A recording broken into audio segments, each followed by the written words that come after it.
અક્ષર નિવાસી પુરાણી સ્વામી હરિસ્વરૂપદાસજી સ્વામીની અંતિમ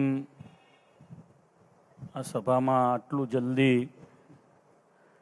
અને આ પ્રમાણે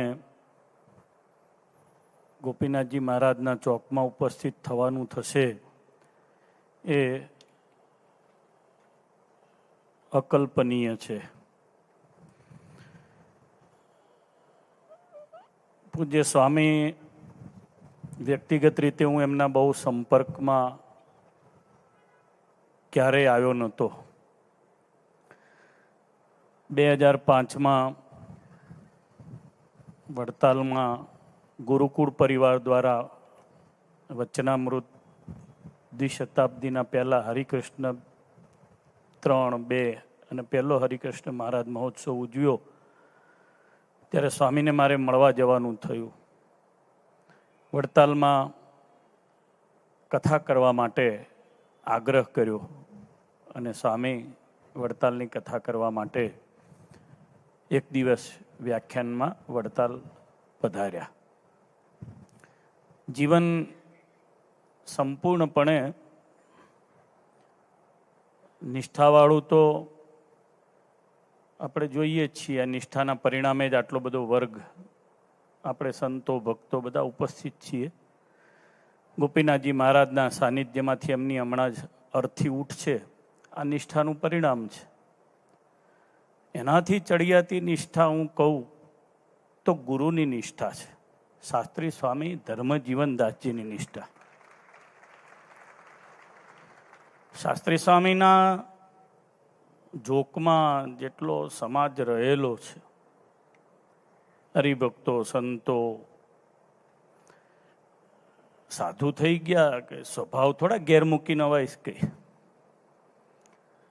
અહીંયા આવીને ગુરુની આજ્ઞામાં રહેવાનું. ઘણા વર્ષો સુધી સ્વામી હતા ત્યાં સુધી તો મને નહીં લાગતું કે હરિસ્વરૂપ સ્વામીએ કોઈ કથાની અંદર સ્ટેજ પર ક્યારેય આવા વક્તવ્યો આપ્યા હોય. પરંતુ મને લાગે છે કે બહુ લાંબા ગાળાની પ્રિપેરેશન હશે. આટલી લાંબી તૈયારી 20-25 વર્ષની કર્યા પછી એ તો જે અંતેવાસી સંતો હોય, ભક્તવત્સલ સ્વામી કે વધારે તો પૂજ્ય માધવપ્રિય સ્વામી કે બાલસ્વામીને ખ્યાલ હોય કે એમણે બહુ લાંબી ટાંચણો કરીએ છે, બહુ લાંબી નોંધો કરીએ છે. મહિનામાં એકવાર, 2 મહિને એકવાર, કાં તો 2-3 વર્ષે એકવાર 10 દિવસ કોઈ એક ટોપિક ઉપર ભજગોવિંદમ કે વંદુ સહજાનંદ ઉપર બોલવું, આ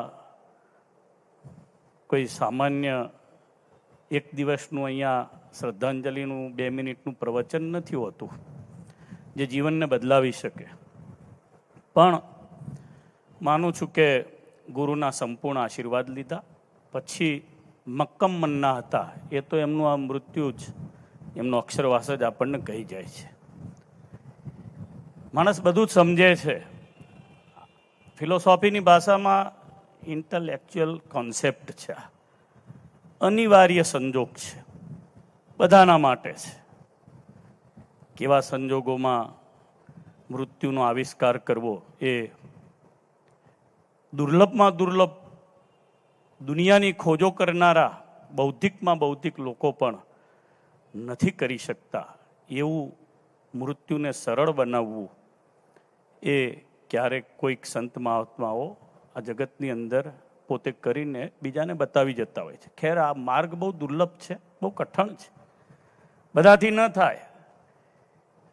આ તો સંતોએ બધાએ કીધું એમ જેને વજ્રાઘાત છે, પૂજ્ય માધવપ્રિય સ્વામી કે બાલસ્વામી કે સાથે રહેલા સંતો એને વિશેષ ખ્યાલ આવે.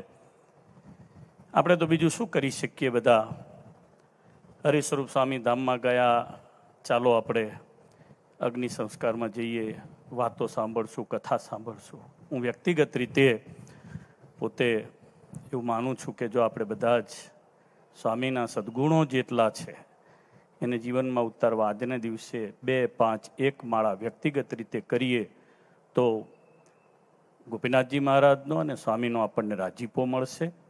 મહારાજને પ્રાર્થના કરું કે આ સંપ્રદાયમાં આવા પ્રકાંડ વક્તાઓ ભગવાનની કૃપાથી ગોપાળાનંદ સ્વામી, શ્રીજી મહારાજ કાયમને માટે મોકલતા રહે.